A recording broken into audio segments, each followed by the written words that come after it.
자, 이제 재료의 열정 물성에 대해서 이야기를 해보도록 하겠습니다. 자, 재료의 열정 물성이다라고 한다면은 우리가 재료의 열정 물성이라고 한다면은 재료의 열정 물성은 우리가 뭐 두 가지 의미가 있죠.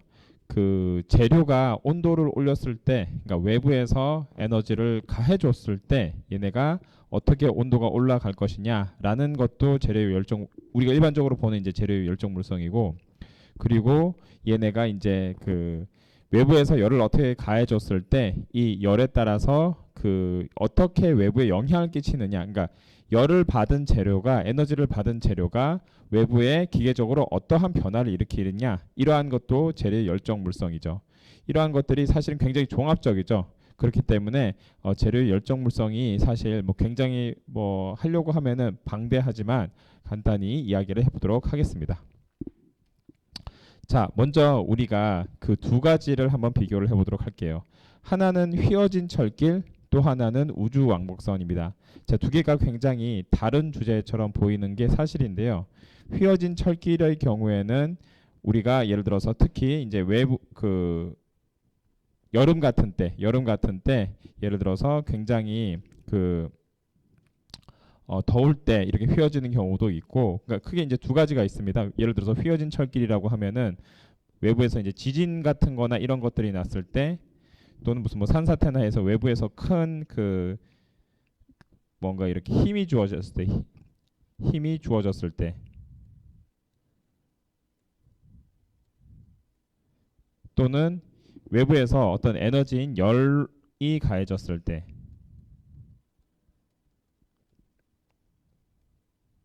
이때 이제 철이 이제 휠 수가 있죠. 자, 그래서 우리가 이제 특별히 여기에서 이야기하는 것은 재료 열적 특성이기 때문에 외부에서 굉장히 온도가 올라갔을 때 얘네가 휘어질 가능성이 있다. 지금 보면은 그 기차가 이렇게 다니는 길이 이렇게 크게 휘어졌는데, 지금 우리가 그 기차를 타는 길을 자세히 레일을 자세히 보다 보면 레일을 요렇게 이어져 있죠. 얘네가 요렇게 이어져 있습니다. 사실은 지금은 그 우리가 고속철도의 경우에는 레일을 이렇게 이어져 있을 때 요 사이를 이렇게 어떠한 그 용접이나 이런 봉합 같은 걸 써서 아예 이어버립니다. 얘를 이어버려서 맨 처음엔 이렇게 건설한다 하더라도 나중에는 얘네들이 지금 하나의 철처럼 되도록 얘네를 이어버립니다. 그렇게 하지 않으면은 우리가 그 KTX 같은 것을 탈 때 얘네들이 만약 중간에 이음매가 있다라고 한다면은 아무리 작은 거라 하더라도 덜컹덜컹 할 것이고, 덜컹덜컹 하는 문제는 두 가지의 문제를 야기하는데, 하나는 이러한 이음매에서 얘네들이 속도를 저하시키는 문제가 하나 있고요. 또 하나의 문제는 이러한 속도의 저하뿐만 아니라 계속 이런 부분을 이제 지나가다 보면, 특히 이제 그 KTX처럼 굉장히 속도가 빠른 애들의 경우에는 마모가 발생할 수도 있죠. 그러다 보면은 계속 마모가 발생을 하다 보면, 물론 뭐 그것을 계속 체크하고 확인해서 하겠지만은 구조적으로 우선 굉장히 쉽게 바퀴가 다를 수도 있고 나중에는 사고로 이어질 수도 있겠죠. 그래서 가장 첫 번째 문제는 얘네들의 속도 저하를 막기 위한 문제지만은, 더욱 근본적인 문제는 이러한 그 얘네들의 그 이음새로 인해서 얘네들이 뭔가 이렇게 사고가 나지 않도록 만들어주는 역할을 하겠다. 자, 그런데 우리가 지금은 얘네들을 다 이런 식으로 이어버렸는데, 이전에 철도를 지을 때는 철길을 얘네가 이런 식으로 있는 방향으로 지었죠. 그래서 얘네를 어떻게 이었냐면은, 옛날엔 이러한 용접 기술이 발달되지 않았기 때문에 약간 띄어났습니다. 왜 띄어났냐면은 이런 열팽창이란 것을 이제 이야기할 텐데, 열팽창 때문에 외부에서 이제 열이 가해졌을 때 철이 늘어나겠죠. 철이 늘어나서 얘네들이 이렇게 맞닿을 수가 있겠죠. 그런데 얘네가 만약 이것을 띄워놓지 않는다라고 한다면은 완전히 이렇게 맞닿을 뿐만 아니라 이런 식으로 힘이 가해져서 이렇게 휘어질 수가 있겠죠. 이런 식으로 얘네들이 휘어질 수가 있겠죠. 이러한 것을 막기 위해서 이전에 이제 철길을 지을 때는 약간 띄어놨습니다. 약간 이렇게 띄어놨어요. 이음매를 이렇게 약간 띄어놓는 방법을 사용했습니다. 그래서 겨울에는 약간 그 철도가, 그러니까 그 이런 기차를 탈 때 얘네가 이제 이음매 부분이 조금 이렇게 벌어져 있겠죠. 왜냐면은 온도가 내려가 있기 때문에. 그래서 조금 더 덜컹덜컹 거리는 감이 있고, 여름의 경우에는 얘네가 이렇게 붙어 있기 때문에 좀 더 그 승차감이 좋은 약간의 그런 차이점이 있었는데, 요새는 이제 그 레일 자체를 우리가 KTX 레일이든지 일반 철도 레일이든지 똑같은 레일을 이제 공유를 하다 보니까 그러한 문제를 다 똑같이 이음새 부분을 이어져 버려서 그러한 문제가 없어졌지만은, 옛날에는 이러한 것들을 다 이렇게 조금씩 조금씩 띄어나서 열팽창에 의해서 얘네들이 만났을 때 얘네들이 휘어지지 않도록 그런 것들을 이제 방지 조치를 하였습니다.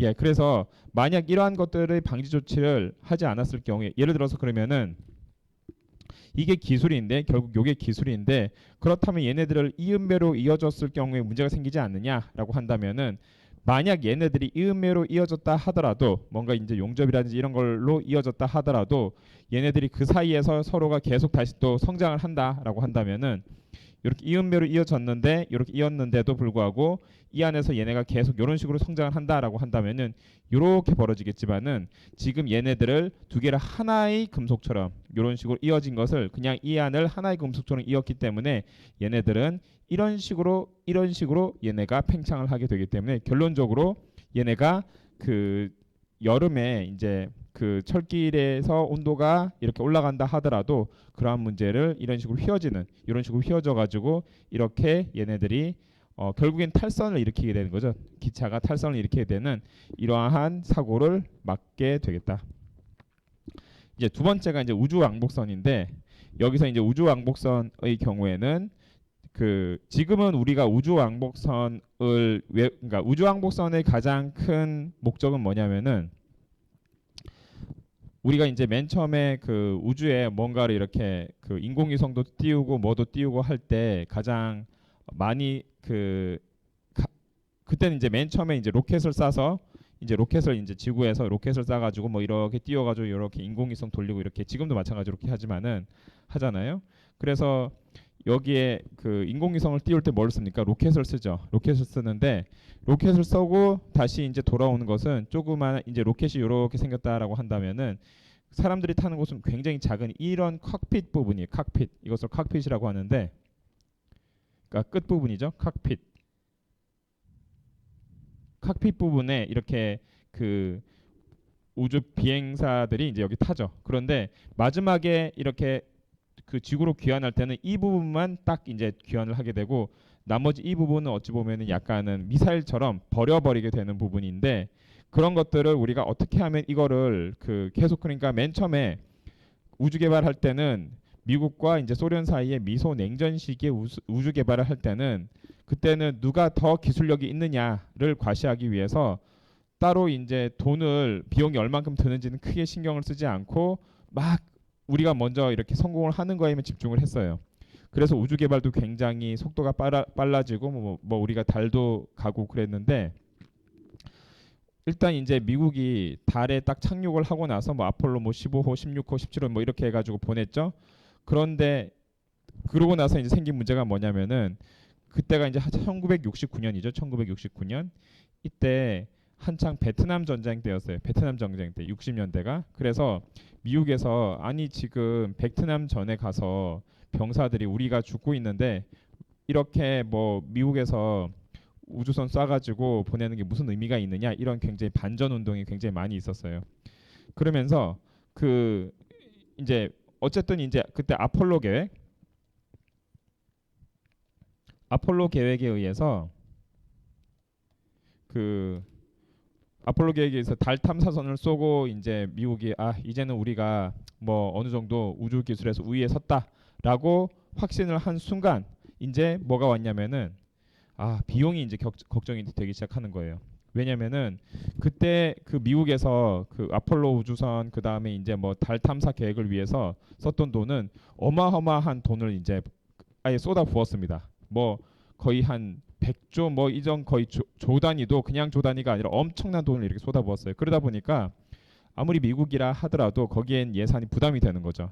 그래서 그러면은 우리가 앞으로 계속 우주 뭔가 이렇게 계획을 할 때, 그 우주 탐사를 할 때 요거를 계속 이렇게 쓸 것이냐? 아니다. 이제는 우리가 재사용을 하자라고 해서 나온 게 뭐냐면은 우주왕복선이에요. 자, 우주왕복선의 경우에는 얘네가 우주왕복선의 가장 기본적인 개념은 셔틀인데 셔틀. 그러니까 갔다가 다시 돌아오는 셔틀이 가장 얘네들의 핵심적인 그 목적인데 셔틀을 하려면은 얘네들을 계속 재사용을 할 수 있어야 돼. 재사용. 근데 재사용을 하려고 하다 보니까 그때 그 재사용을 하는 게 크게 이제 뭐가 있냐면은 추진체에 있는 로켓이 이제 여기 이렇게 해가지고 여기에 이런 식으로 달려 있는 모습으로 이렇게 추진체가 됐는데 요 부분도 재사용하고 요 부분도 재사용하고 요 부분도 재사용하고 그다음에 요 부분도 이렇게 재사용할 수 있게 그 전에는 요거 한 번 쓰고 땡 하는 구조였다라고 한다면은 그 이제 70년대 들어서는 이제 우주왕복선이란 개념을 가져오면서 재사용을 하자라고 했어요. 그런데 오히려 그 여기에 있는 발사체는 재사용하기가 그렇게 어렵지가 않습니다. 여기에는 발사체는 뭐 1단, 2단, 3단 이런 식으로 해가지고 이렇게 처음 이건 이제 보조 로켓이라고 하는데 보조 로켓들은 처음에 얘네가 우리가 딱 발사를 하고 나서 그 우리가 그 얘네가 어느 정도 속도가 붙으면 얘가 이제 축축축축 이제 떨어져 나가죠. 얘가 떨어져 나가면 남아 있는 애의 속도가 더 빨라지니까 그 궤도에 들어설 수 있게 도와주는데 오히려 이런 애들은 그 완전히 궤도에 들어서기 전에 얘네가 마지막에 될 때 바로 직전에 그냥 거의 다 귀환을 합니다. 귀환한다는 게 다시 지구로 돌아온다는 소리예요. 그러니까 어느 정도 대기권에서 마지막에 얘 하나 쏘아 올리려고 지금 얘 하나 쏘아 올리려고 그 우주에 넣으려고 이 추진체 얘네들을 다 쓰는 건데 이 추진체들은 어느 정도 그 전에 다 그 자기의 역할을 하고 귀환을 합니다. 그래서 얘네들은 오히려 큰 이슈가 없는데 문제는 지금 여기에 이제 등에 달린 얘예요. 얘네들 우주왕복선의 경우에는 얘네가 이제 그 얘네들이 우주왕복선을 계속 왕복해야 되는 이유는 뭐냐면은 지금도 우리가 굉장히 활발하게 사용하고 있는 우주 정거장이 있기 때문이에요. 우주 정거장. 자, 우주 정거장을 이제 건설을 하면서 거기엔 자재도 필요하고 사람도 필요하고 물자도 필요하고 하다 보니 계속 왔다 갔다 해야 돼요. 그러다 보니까 여기에 있는 그 우주 왕복선을 사용을 해야 되는데 이 우주 왕복선을 그냥 한 번 쓰는 게 아니라 계속 왔다 갔다 이제 뭐 그 뭔가 이제 짐을 계속 실어다 나르고 하는 것을 계속 해야 되다 보니까 이러한 애들을 계속 왕복을 계속 왔다 갔다 해야 되는데 얘네들이 갔다가 다시 돌아와야 되잖아요. 그럼 돌아올 때 가장 큰 문제가 뭐냐면은 그 리엔트리라고 하는데 지구로 이제 다시 돌아올 때 그래서 그 여기서도 이제 보여줬던 얘네들은 REV라고 해서 리엔트리 비클들이 다시 그 지구로 귀환을 할 때 가장 처음 맞게 되는 문제는 엄청난 열입니다. 열. 왜냐하면 마찰열이 엄청나기 때문이죠.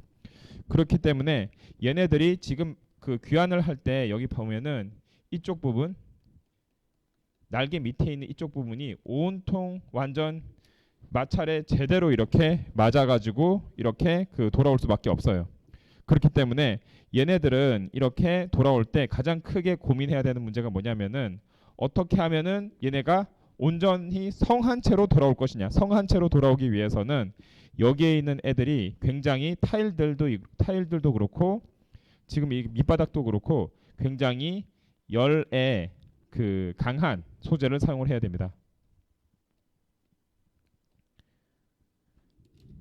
그래서 이러한 우주왕복선의 경우에는 우리가 그 이야기하겠지만은 그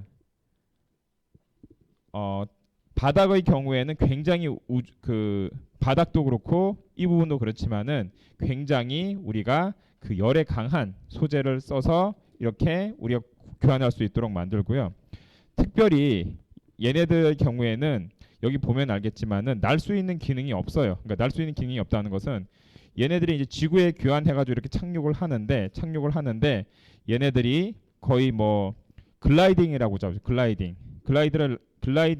글라이드의 경우에는 얘네들이 그냥 바람 따라서 이렇게 쭉 착륙을 하는 거기 때문에 얘네들은 뭔가 이렇게 자신들의 그 마찰이라든지 뭐 이런 것들을 뭐 제어하기 위한 수단이 거의 없습니다. 그렇기 때문에 얘네들 여기서 지금 낙하산이 있죠. 낙하산의 목적이 뭡니까? 얘네들이 와서 지금 보통은 그 비행기들이 여기 뭐 플랩 올리고 뭐 보조날개 올리고 뭐 이렇게 해서 점점 속도를 줄이는데 얘는 그런 게 아니라 여기는 낙하산을 이렇게 딱 그 펼쳐가지고 공기 저항을 통해서 속도를 줄이는 그런 타입이기 때문에 굉장히 이런 걸 설계를 할 때 여러 가지를 에어로다이나믹스도 고려하면서 글라이딩도 해야 되면서 이 밑에 있는 열 관련 열 관련한 마찰열도 고려해야 되는 굉장히 종합 과학이 되는 거죠.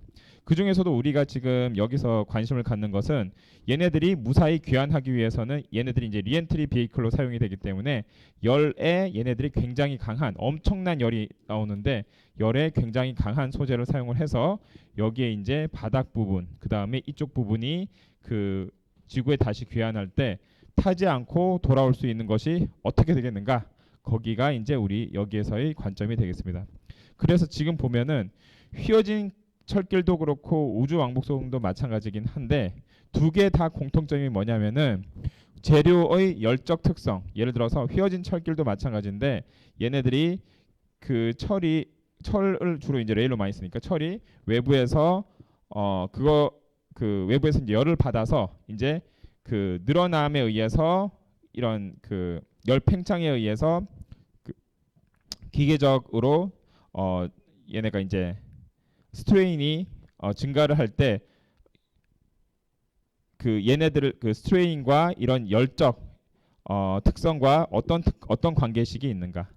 그리고 우주 항복선 우주에서 사용되는 건 굉장히 이런 것들이 많은데 이러한 외부에서 이제 들어올 때 어떠한 재료를 써야지 우리가 갑자기 어찌 보면은 외부에서 차가운 데 있다가 갑자기 또 뜨거운 데 있다가 그리고 이제 또 대기권 안에 있는 애들은 또 약간 또 차갑잖아요. 차가운 데 이렇게 온도 자체가 온탕과 냉탕을 오가는 애들을 그 우리가 그런 어떤 디바이스를 설계를 해야 할 경우에는 어떻게 소재의 어떤 특성을 우리가 고려를 해야 되는가라는 것들이 여기서 이제 고려 사항이 되겠습니다. 그러니까 기본적으로 얘네들 두 개가 굉장히 달라 보이지만은 공통점은 뭐다? 우리의 재료의 열적 특성에 대해서 우리가 이것을 통해서 알 수 있다는 거죠. 자, 그러면 우리가 처음에 우리가 열적 특성에 대해서 이야기할 때 이야기하는 것은 열 용량, heat capacity가 되겠습니다. heat capacity. heat capacity의 경우에는 열을 흡수할 수 있는 재료의 능력을 우리가 열 용량, heat capacity다라고 이야기하고 크게 이제 두 가지가 있죠. 하나는 정압 열 용량이 있고요. 또 하나는 정적 열 용량 이 두 개가 있습니다. 그리고 일반적으로 정압 열 용량이 정적 열 용량보다 크다고 이야기할 수가 있겠습니다. 자, 그래서 우리가 열 용량을 어떻게 계산하냐라고 한다면 보통 열 용량은 어떤 에너지가 이런 에너지죠. 이 히트 에너지죠. 열이 공급된 것이 단위 온도 변화에 따라서 그 에너지 공급이 얼만큼 예를 들어서 얼마만큼의 에너지가 필요하냐. 그러니까 예를 들어서 단위 온도를 상승시키는데 필요한 에너지가 얼마냐라고 하는 것을 우리가 열 용량으로 이야기할 수가 있겠습니다. 그래서 일몰의 재료에 대해서 온도 1유닛 상승에 요구된 에너지를 우리가 뭐라고 한다? 열 용량이다라고 이야기할 수가 있겠습니다. 자, 열 용량의 온도 의존성은 열 용량은 이제 뭐 항상 일정한 게 아니라 여기서 오른쪽 그림에서 보는 바와 같이 열 용량은 온도 의존성을 갖는데 얘네들이 온도에 따라서 열 용량이 증가한다고 이야기할 수가 있겠습니다. 그래서 보통 고체의 열 용량은 3R 이하, 그러니까 R이 이제 기체 상수고 그리고 이제 디바이 온도라는 게 있는데 디바이 온도의 경우에는 열 용량의 한계 온도다라고 이야기할 수 있겠습니다. 자, 그래서 여기서 보면은 이제 그 정적 열 용량이 일정해지는 온도가 언제다? 이러한 디바이 온도 이후에 얘네가 그 일정해지는 온도가 되겠다. 그러니까 정적 열 용량이 일정해지는 온도가 디바이 온도 이후가 되겠다. 자, 그리고 여기서 이제 비열에 대해서 한번 이야기해 보도록 할게요. 자, 비열의 경우에는 스페시픽 히트인데 지금 얘 같은 경우에는 킬로그램당 지금 얼만큼의 열 용량이 있느냐를 이야기하는 거예요. 이러한 그 비열의 경우에는 재료마다 굉장히 다른데 고분자, 세라믹, 금속 이렇게 봤을 때 가장 높은 것은 고분자입니다. 이 뜻은 뭐냐면은 똑같은 열을 이렇게 딱 가했을 때 그러니까 예를 들어서 똑같은 그 열을 가했을 때 온도를 높이기 위해서는 얼마만큼의 에너지를 가해줘야 되는가라고 하는 거예요. 그러니까 예를 들어서 1도씨를 높이기 위해서 필요한 에너지는 이만큼, 1도씨를 높이기 위해서 필요한 에너지는 이만큼, 금속 1도씨를 높이기 위해서 필요한 에너지는 이만큼입니다. 그러니까 결국엔 여기서 봤을 때는 비열이 가장 큰 게 고분자인데 이 뜻은 뭐냐면은 그만큼 고분자 1도씨를 높이는데 에너지를 많이 필요하고 반대로 금속 1도씨 높이는 데는 상대적으로 에너지가 적게 필요하다라는 이야기가 되겠습니다. 얘네들은 열 전도랑도 이제 관련이 되어 있는데 열 전도가 높은 애들이 보통 금속이죠. 그래서 얘네들이 왜냐하면 열 전도가 그만큼 잘 되니까 온도가 작은 에너지를 넣어도 온도가 잘 올라간다라고 이야기할 수가 있는 거죠. 자, 그러면은 열의 발생 원인에 대해서 한번 이야기를 해보도록 할게요. 자, 열의 발생이라고 할 때 발생 원인은 가장 기본적으로는 우리가 그 열 에너지가 원자 진동 에너지로 이제 저장이 되는데 우리가 한번 요걸 한번 생각해 볼게요.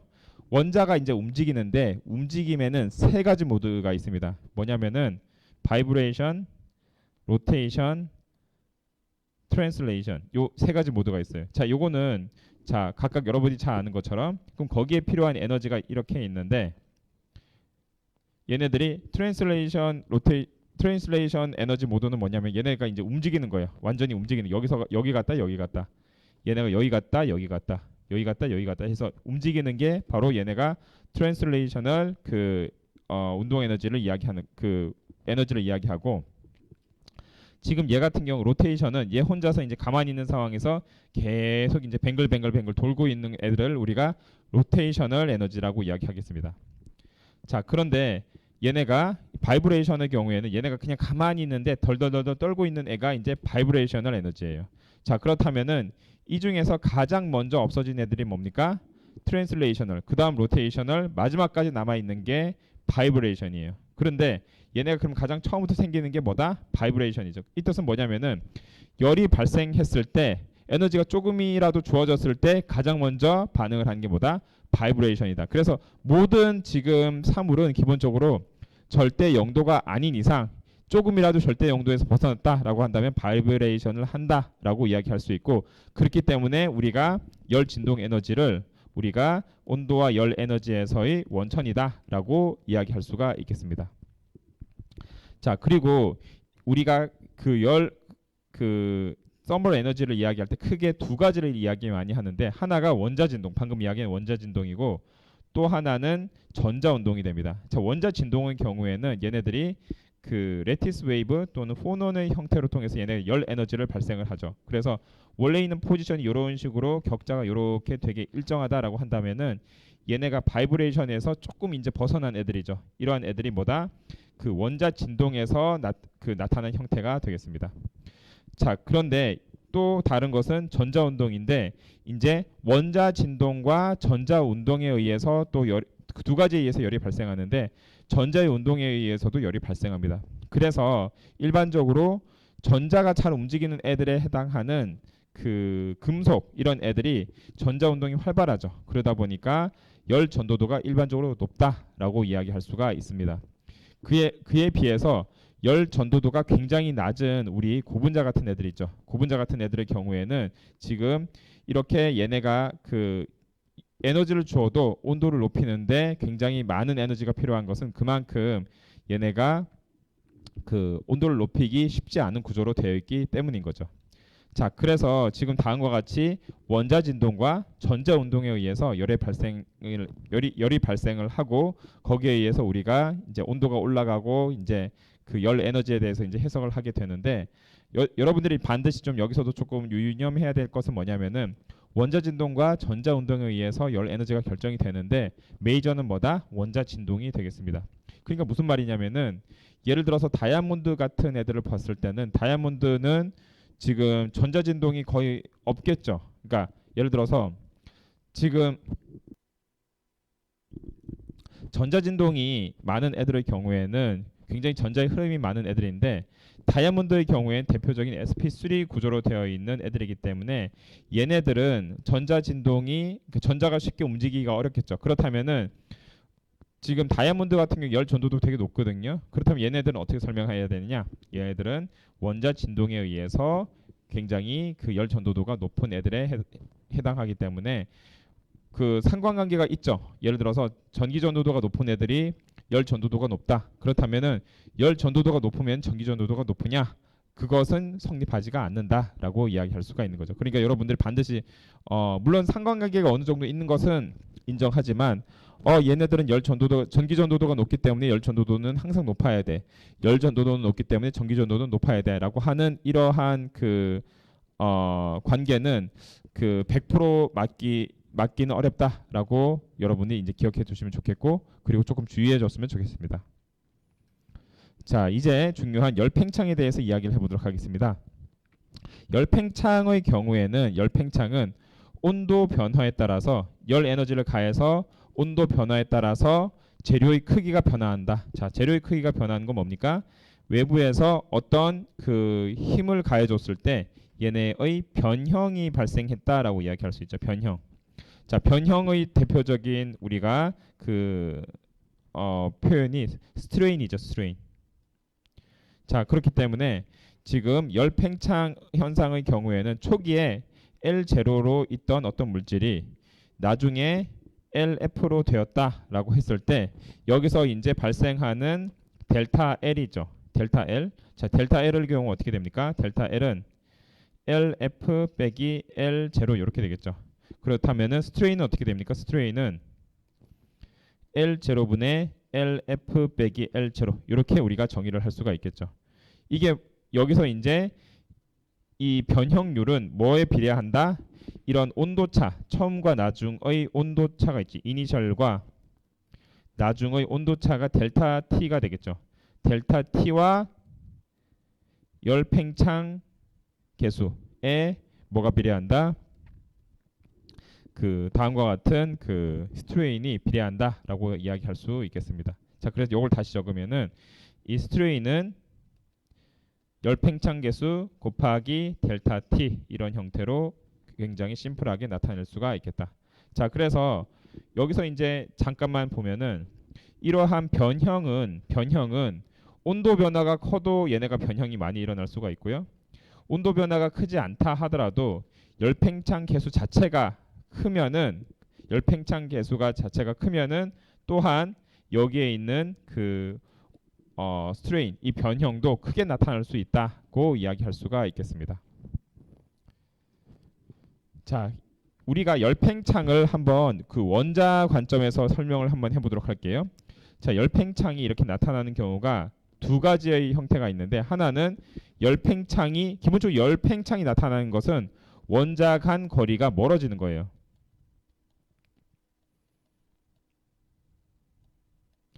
얘네가 이제 뭐 이렇게 파단이 되거나 끊어지지 않는 이상 얘네가 원자 간 거리가 이렇게 늘어나는 현상을 우리가 열팽창에 의한 현상으로 열팽창에 의한 변형으로 해석을 할 수가 있는데 중요한 것은 어떤 애들은 열적 팽창을 하는 애들이 있고 어떤 애들은 열적 팽창을 하지 않는 애들이 있어요. 그러니까 원자 간 거리가 일정한 거죠. 뭐에 따라서? 온도에 따라서. 둘 다 온도를 가해줬는데 얘네가 어떤 애들은 온도에 따라서 원자 간 거리가 변하는 애들이 있고 어떤 애들은 그 온도에 따라서 원자 간 거리가 변하지 않는 애들이 있어요. 자, 그렇다면은 왜 그러냐라고 한다면은 결국에 이제 얘네들의 재료의 특성이 되는데 지금 일반적으로 봤을 때 원자 간 거리는 여기서는 인력이 되고 여기서 이제 청력이 작용하죠. 청력. 그리고 인력과 청력이 균형을 이루는 이 점에서 원자 간 거리가 결정이 된다라고 할 수 있죠. 자, 그렇다면은 얘가 이제 바이브레이션 에너지를 거의 가해주지 않았을 때는 이 점이 가장 최소의 에너지인 상태에서의 원자 간 거리도 가장 작은 이 상태가 되겠죠. 그런데 온도를 조금 높여줬어요. 그러면은 원자 간 거리가 여기에서 이제 형태에서 여기서 형태가 되겠죠. 그러면 여기서도 뭐 크게 다르지 않다고 합시다. 온도 조금 더 높여줬어요. 그러면 여기서부터 여기가 되겠고 그때 됐을 때는 어디가 중심점입니까? 여기가 이제 중심점이 돼요. 여기서. 자, 온도를 더 높여줬어요. 중심점이 여기. 온도를 더 높여줬습니다. 중심점이 여기. 이런 식으로 해서 온도가 높아졌을 때 얘네가 그 기본적으로 얘네가 비대칭이기 때문에 얘네가 이런 식으로 형성하는 그 최소의 에너지가 어떻게 된다? 바뀌게 된다라고 이야기할 수 있죠. 얘네들이 온도를 이렇게 높임에 따라서 계속 곡선이 이런 식으로 이동을 하게 됐죠. 이렇게. 자, 그렇다면은 어떻게 됩니까? 그것에 따라서 원자 간 거리를 나타내는 곡선 그 거리를 나타내는 곡선도 이동하게 되고 다음과 같이 거리가 이렇게 이동을 하게 된다라고 이야기할 수 있죠. 그렇다면은 자, R1과 R5를 이렇게 비교를 해봤을 때 R1일 때는 우리가 R0의 원자 간 거리를 가졌었는데 그 지금 E5로 온도를 확 올렸을 때는 어떻게 됩니까? 원자 간 거리가 어디서 결정이 된다? 여기서 결정이 된다라고 이야기할 수가 있죠. 그렇다면은 R5는 R0보다 훨씬까지는 모르겠지만은 길이가 늘어났죠. 그렇기 때문에 얘가 뭐다? 스트레인 변형, 그러니까 디포메이션에 영향을 끼치게 되고 이것이 바로 그 열팽창, 그 서멀 익스펜전에 영향을 끼치는 가장 큰 요인이 되겠다. 자, 그런 거에 반해서 열적 무팽창인 경우에는 다음과 같이 얘네가 이런 식으로 변한 애들이 요렇게. 그러니까 얘네가 온도가 변한다 하더라도 R1, R1, R2, R3가 그 사실 이제 에너지는 변하는데 얘네가 대칭적으로 변하다 보니까 어떻게 되냐면은 그 거리는 변하지가 않는다라고 이야기할 수가 있는 거죠. 그래서 결국에는 우리가 이야기할 수 있는 부분은 자, 원자 간 거리에 따라서 에너지 대칭 곡선이 얘네들이 그 시메트릭일 경우에는 열적 무팽창, 얘네들이 에이시메트릭에 해당하는 다음과 같이 됐을 경우에는 얘네들은 열적 팽창, 얘네들은 열적 무팽창. 그래서 이러한 애들의 경우에는 자, 열적 팽창하지 않는 애들의 경우에는 굉장히 우리가 사용할 것이 많은데 예를 들어서 우리가 뭐 대표적으로 시계 같은 거 있죠. 시계 같은 경우에는 얘네가 그 태엽이라든지 그 안에 들어가 있는 톱니바퀴 뭐 이러한 많은 기계류들이 있는데 우리가 시계를 쓰는 환경은 굉장히 다양하죠. 추울 때도 시계, 특히 이제 손목시계, 우리가 메카닉 손목시계 같은 경우에는 뭐 태엽을 감아줘서 쓰는데 이러한 애들의 경우에는 뭐 추울 때도 쓰고 더울 때도 쓰고 굉장히 많은데 우리가 이러한 것들을 만약 그 재료가 열적으로 팽창을 한다라고 한다면 어떤 일이 발생합니까? 그 톱니바퀴 사이즈 자체가 변하다 보니까 우리가 톱니바퀴가 커지면 어떻게 됩니까? 더 느려지게 움직이게 되겠죠. 반대로 톱니바퀴가 작아지면 더 빨리 움직이게 되겠죠. 그렇기 때문에 얘네가 만약 그 열적으로 굉장히 민감하게 재료가 변한다라고 한다면은 시간이 계속 맞지가 않겠죠. 그런데 우리가 메카닉 시계를 보면은 얘네들 특징이 생각보다 얘네들이 뭐 외부에서 뭐 그 배터리를 넣고 하는 것이 아님에도 불구하고 정확하게 시간을 맞추는 이유는 이러한 소재 측면에서 굉장히 얘네들을 좀 열적 팽창이 없는 일정한 소재로 우리가 넣기 때문에 그만큼 더 그 시간의 정확성이 계속 크게 변하지 않고 일정하게 갈 수가 있게 되겠습니다. 자, 그 다음에 이제 우리가 열적 그 팽창에서 열팽창 계수에 대해서 이야기를 해보도록 하겠습니다. 자, 열팽창 계수의 경우에는 여러분 이제 보는 바와 같이 그 각 재료에 따라서 열팽창 계수가 굉장히 다른데 금속, 세라믹, 고분자 이 세 개 다 열팽창 계수가 달라요. 가장 작은 애들이 뭐다? 세라믹이 가장 작아요. 뭐 여러분 보면 알겠지만은 지금 돌 같은 거 엄청 뭐 이렇게 달구고 해도 얘네들이 딱히 꿈쩍 안 하죠. 그런 거에 비해서 금속은 이렇게 그 달궜을 때 얘네가 훨씬 더 잘 팽창을 하고 고분자의 경우에는 훨씬 잘 이렇게 그 물렁물렁해진다거나 이렇게 변형이 일어나죠. 그러니까 고분자가 가장 쉽게 변형이 일어나기 때문에 어떻게 된다? 가장 큰 열팽창 계수를 나타내고 금속과 세라믹의 경우에는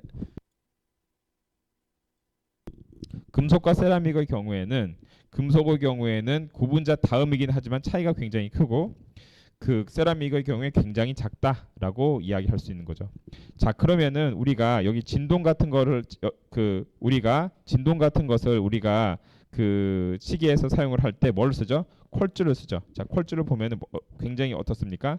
SiO2인데 굉장히 열팽창 계수가 작음을 우리가 알 수가 있어서 이래서 여기서 그 시계 같은 데에서 쿼츠를 쓰는 이유가 얘네가 재료적으로 굉장히 안정하기 때문에 쓰는구나라는 것을 여러분이 알 수가 있겠습니다. 자, 그러면 여기서 보세요. 소다라임 글라스랑 실리카가 있는데 소다라임 글라스는 뭐냐면은 여러분들이 일반적으로 볼 수 있는 유리창 있죠. 걔네들 중에 상당수는 소다라임 글라스인 경우가 많습니다. 소다라임 글라스는 쉽게 말해서 뭐냐면은 실리카에다가 다른 이제 그 알칼리 메탈들을 이제 첨가를 해서 얘네들의 녹는 점을 낮춘 거예요. 얘네들 녹는 점을 왜 낮추냐면은 우리가 뭔가 이렇게 지금 실리카 같은 경우에는 그 크리스탈린 실리카 퀄츠 같은 경우에는 녹점이 굉장히 높습니다. 그런데 걔네를 가공을 하기 위해서는 거의 뭐 1000도 이렇게 되는데 얘네들을 가공을 하기 위해서는 우리가 특히 이제 옛날에는 온도를 그렇게 높은 상황에서 막 후후 불어가면서 가공을 했잖아요. 그러면은 그렇게 높은 애들을 물론 뭐 진짜 뭐 기술이 좋으면은 후후 불어가면서 이렇게 가공을 할 수는 있겠지만 쉽지는 않죠. 그렇기 때문에 뭔가 우리가 가공을 쉽게 하기 위해서는 얘네들의 녹는 점을 낮춰야겠다. 그래서 얘네들이 뭔가 이렇게 불순물 같은 뭐 소듐, 리튬, 포타슘, 마그네슘 뭐 이런 애들을 집어넣어 가지고 얘네들의 녹는 점을 낮춘 이러한 애들이 특히 정확히 말하면 TG죠. 글라스 트랜지션 템퍼러처를 낮춘 것이 뭐다? 소달라임 글라스로 우리가 웬만한 이런 유리 세공품 같은 것들을 만들 때는 그 소달라임 글라스를 통해서 많이 만들었다라고 할 수 있습니다. 그런데 이러한 애들만 하더라도 지금 기본적으로 얘네들도 실리카인데 거기에 조금만 불순물을 더했다 하더라도 굉장히 열팽창 계수가 바뀜을 알 수가 있죠. 그리고 지금 금속의 경우에는 비교적 열팽창 계수가 높고요. 그 다음에 고분자의 경우 열팽창 계수가 굉장히 큰데 이것은 뭐냐면은 열팽창이 일어난다는 것은 외부에서 어떤 에너지를 가했을 때 그 안에 있던 분자든 원자든 얘네들이 쉽게 움직인다는 소리가 되거든요. 고분자의 경우에는 어떻게 구조가 되어 있냐면 얘네들이 이렇게 체인이 이렇게 되어 있으면은 이 체인들이 이렇게 움직입니다. 체인들이 움직이는데 금속 같은 경우에는 원자 결합들이 이렇게 되어 있어서 얘네들 원자와 원자 사이 간이 이렇게 그나마 정렬된 상태에서 움직인다라고 한다면은 고분자의 경우에는 우리가 고분자가 투명한 경우가 많죠. 플라스틱 투명한 경우가 많죠. 얘네들 이 안에 굉장히 성기게 되어 있어요. 그렇기 때문에 체인들이 2차 결합, 원자 결합이 아니라 분자 간 결합인 2차 결합으로 되어 있기 때문에 외부에서 에너지를 가해줬을 때는 굉장히 쉽게 움직일 수가 있게 되겠습니다. 그래서 열팽창 계수도 고분자가 가장 크게 나타나겠다. 자, 그러면 열 전도도에 대해서 한번 이야기해 보도록 할게요.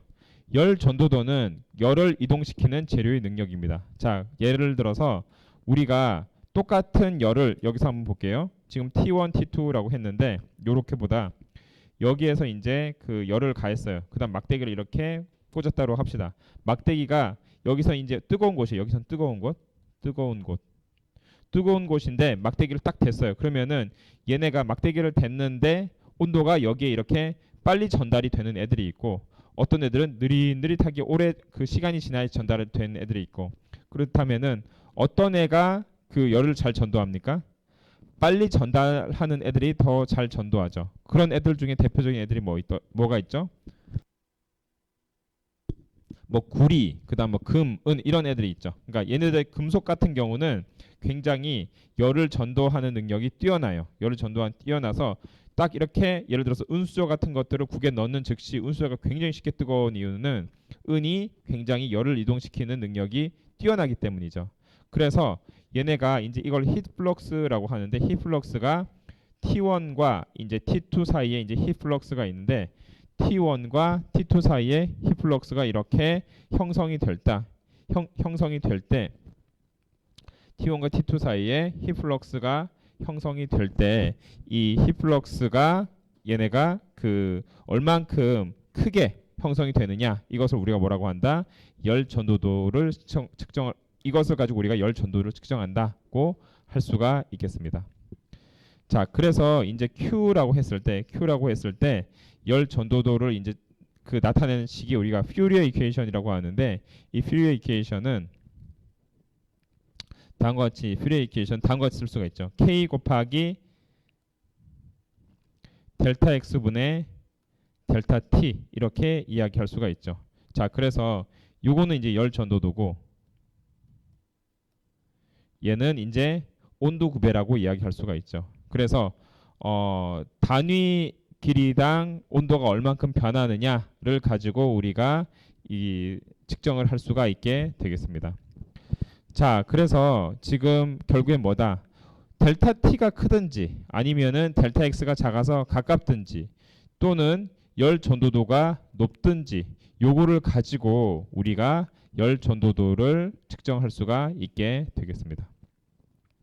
자, 그러면은 이 열 전도의 개념도 어떻게 되냐면은 고온에서 이제 기본적으로 얘네가 움직일 때 고온에서 저온으로 움직이겠죠. 고온에서 저온으로 움직이는데 고온 영역에서 원자 진동과 그 자유전자의 이동을 어떻게 움직인다? 차가운 영역, 온도가 낮은 영역으로 이동시키는 게 뭐다? 열 전도다라고 이야기할 수가 있겠습니다. 자, 그러면 이제 각각 재료의 열 전도도가 어떻게 되는지 한번 보도록 할게요.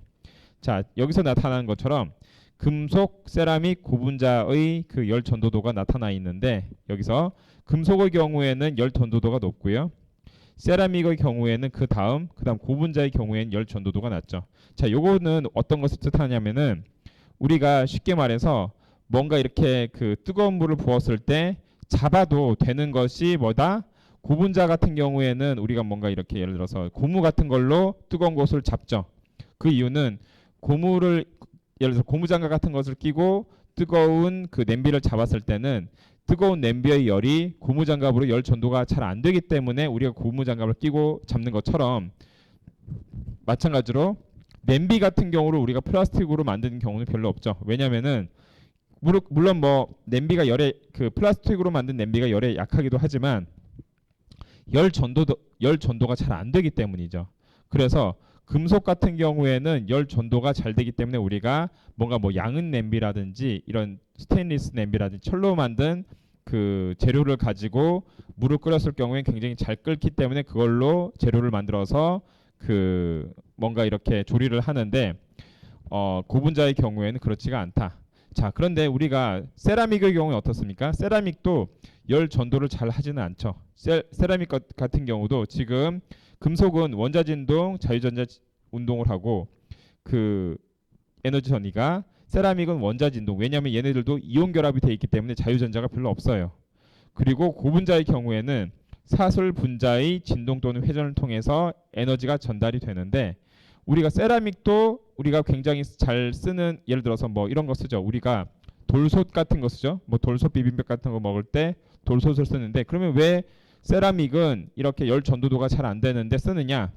당연히 열 전도가 잘 안 됩니다. 그런데 고분자 같은 경우에는 열 전도가 안 되고 그다음에 열에도 약하기 때문에 우리가 이런 그 뜨거운 것을 사용할 때 쓰기가 어렵지만은 세라믹 같은 경우에는 굉장히 열에 강하죠. 대신에 그리고 물론 열 전도도가 낮긴 하지만 이 열 전도도가 낮다는 소리는 한번 뜨거워졌을 때 잘 식지 않는다는 소리도 되겠죠. 왜냐하면 다른 곳에 열 전도를 잘 뜨거운 애가 차가운 쪽으로 잘 안 간다는 소리가 되니까 우리가 온돌도 마찬가지지만 그렇기 때문에 세라믹의 경우에는 열에 강하고 한번 얘네가 이렇게 히팅이 됐을 경우엔 잘 식지 않기 때문에 이러한 또 장점을 이용을 하여서 우리가 세라믹으로 된 식기들을 사용할 수가 있게 되겠습니다.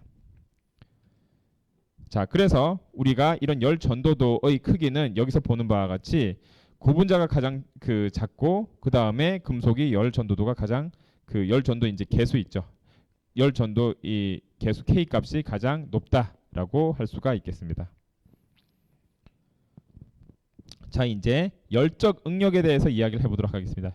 서멀 스트레스인데 서멀 스트레스의 경우에는 뭐냐면은 외부에서 우리가 맨 처음에 그 그림에서 요 이야기를 했었죠. 철길이 이렇게 휘어졌는데 원래 이렇게 되어 있던 애가 이렇게 휘어졌는데 휘어진 이유는 뭐냐? 이유 중에 뭐 여러 가지가 있겠지만은 외부에서 이제 굉장히 더울 때 철이 이렇게 팽창을 해서 그 팽창에 의해서 휘어질 수 있다라는 이야기했죠. 자, 그게 이제 열에 의해서 스트레스를 받아서 이렇게 스트레인이 발생한 케이스인데 그러면은 열에 의해서 뭐가 발생했다? 응력이 발생했다라고 이야기할 수 있는 거죠. 자, 그럼 열적 응력을 어떻게 계산하느냐라고 한다면은 열적 응력 시그마의 경우에는 E 알파 L 곱하기 T0 마이너스 TF 이런 식으로 우리가 계산을 할 수가 있겠습니다. 자, 그러면 여기서 시그마는 뭡니까? 응력이고요. 자, 그 다음에 여기서 E는 뭐예요? E는 모듈러스가 되겠습니다. 갑자기 얘네가 모듈러스가 왜 나왔는지 한번 보도록 할게요. 자, 우리가 지금 여기서부터 한번 시작을 해보도록 할게요. 여기서부터 지금 우리가 그 열팽창 이야기할 때 열팽창 계수를 어떻게 정의했습니까? 그 L0분의 델타 L은 엡실론이 뭐죠? 스트레인이죠. 스트레인은 뭐냐면은 알파 L 델타 T 이렇게 이야기할 수 있죠. 그러면은 얘네가 마이너스 알파 L 델타 T다라고 했을 경우에는 마이너스 알파 L 델타 T라고 했을 경우에는 이제 순서를 어떻게 하느냐 T 뭐 TF 빼기 T0냐 아니면 T0 빼기 TF냐에 따라서 이렇게 되는데 얘네가 이제 그 델타 L의 경우에는 지금 LF 빼기 L0의 경우가 델타 L이라고 한다면은 지금 T0 TF 요게 이제 순서에 그 뭐가 크느냐에 따라서 마이너스가 붙을 수가 있어요. 자, 그러면 이 상황에 따라서 마이너스 엡실론의 경우에는 알파 L 델타 T다라고 이야기할 수가 있고요. 그 다음에 얘를 이제 다시 또 조정해 주면은 마이너스 알파 L분의 엡실론은 델타 T라고 이야기할 수 있죠. 그런데 여기서 보세요. 엡실론 E는 뭐다? 시그마인 것이 우리가 그 기계적 특성에서 이야기할 때 엡실론 E 여기서 뭐죠? E는 뭐냐면은 모듈러스죠. 그래서 엡실론 곱하기 E는 그 시그마 스트레스가 되겠죠. 그래서 여기서 엡실론을 어떻게 나타낼 수 있냐면은 엡실론은 모듈러스 2분의 시그마 이렇게 바뀔 수가 있겠죠. 그럼 얘를 여기다 집어넣어 볼게요. 이렇게 집어넣어 볼게요. 자, 그러면은 2분의 시그마 알파 L은 델타 T 이렇게 이야기할 수가 있겠습니다. 자, 그래서 얘의 경우에는 결국엔 시그마는 어떻게 된다? 시그마는 E 알파 L 델타 T 이런 식으로 우리가 이야기할 수가 있겠습니다. 자, 그래서 여기서 그 지금 델타 T가 T0 마이너스 TF로 정의했기 때문에 마이너스가 없는 것이고 TF 마이너스 T0일 경우에는 마이너스를 넣어줘야 된다고 여러분이 이해하시면 되겠습니다. 자, 여기까지 우리가 그 열적 응력에 대해서 이야기를 했고요. 이제 그 서멀 쇼크 레지스턴스에 대해서 한번 이야기를 해보도록 하겠습니다. 서멀 쇼크 레지스턴스의 경우에는 여러분들이 이러한 경험을 굉장히 많이 했을 텐데 뜨거운 컵을 차가운 데 위에 올리면은 차가운 게 깨지거나 아니면 뜨거운 컵이 뭔가 이렇게 깨지거나 하는 깨짐 현상이 나타나죠. 그럼 얘네들이 왜 이렇게 깨지느냐라고 한다면 야, 그래 너 갑자기 뜨거운 거를 예를 들어서 막 차가운 데다 갑자기 뭐 뜨거운 것을 부을 때도 그렇고 갑자기 온도차가 굉장히 큰 것을 이렇게 작용했을 때 특히 이제 그 뜨거운 컵을 차가운 컵 위에 올렸을 때 차가운 뭐 이렇게 유리가 깨진다든지 아니면 컵이 깨진다든지 하는 현상이 굉장히 많이 발생하는 이유는 얘네들이 갑자기 발생한 온도 차이에 의해서 쇼크를 받았기 때문이죠. 이것을 우리가 뭐라고 하냐면은 열적 쇼크다라고 이야기할 수가 있겠습니다. 그래서 여기 보면은 열적 쇼크가 이제 발생하는 것을 우리가 그 서멀 쇼크라고 하는데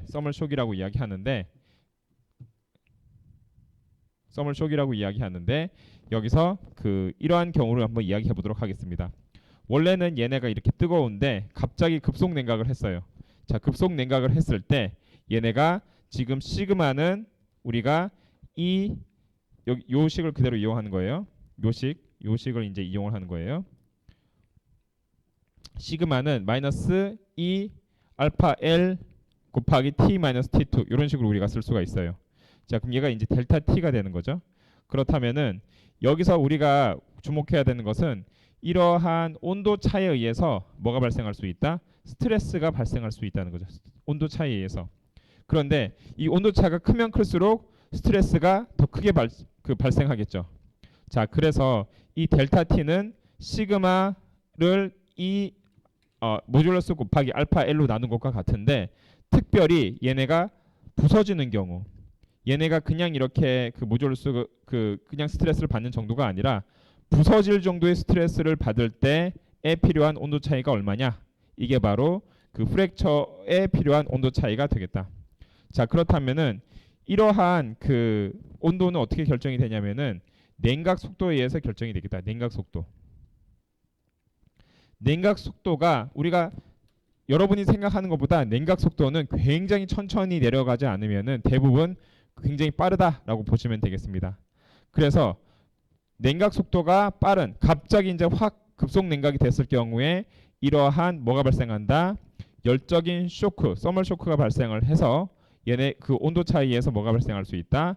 이러한 프랙처, 그 다음에 이러한 표면 장력에 의해서 프랙처가 발생할 수 있게 되겠고 이것을 뭐라고 우리가 이야기하냐면은 서멀 쇼크이다라고 이야기할 수 있고 얼만큼 그러면은 우리가 이러한 서멀 쇼크에 견딜 수 있느냐라고 하는 것을 서멀 쇼크 레지스턴스다라고 표현을 할 수가 있겠습니다. 그래서 정리를 하면은 퀸칭 레이서의 경우에는 지금 프랙처에 필요한 퀸칭 레이스는 서멀 쇼크 레지스턴스라고 하고 그것은 다음과 같이 우리가 표현을 할 수가 있겠습니다. 자, 그래서 그 우리가 이러한 것을 착용한 게 뭐냐면은 TPS라고 해서 Thermal Protection System이에요.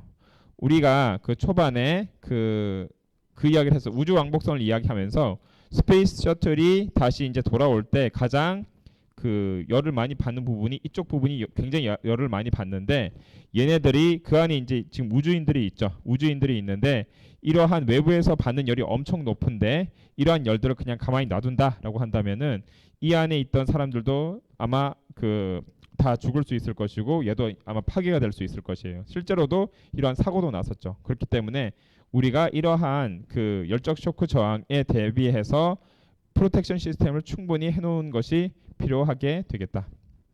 자, 그래서 실제로 예를 들어서 재진입을 할 때 필요한 실리카 온도 범위가 지금 400도에서 1260도 그 다음에 외부에도 적용을 하고 미세 구조도 굉장히 여기에 이제 그냥 그 실리카를 바르는 게 아니라 다공성으로 만들어서 굉장히 효율적으로 쓸 수 있게 만들었습니다.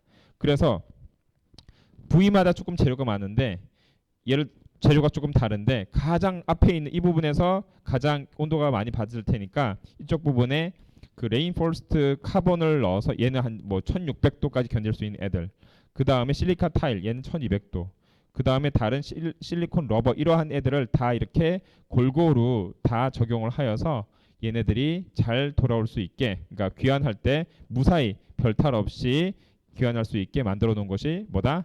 Thermal Protection System이다 라고 이야기할 수가 있겠습니다. 자, 우리가 이제 그 재료 열적 물성에 대해서 알아봤고 그 중에서 열 용량, 열 팽창 계수, 열 전도도, 열 충격 저항 그래서 이러한 것들을 우리가 그 재료 열적 특성을 실제로도 우리 주변에 있는 많은 그 디바이스들에 적용을 하고 있는 것을 한번 알아보았습니다.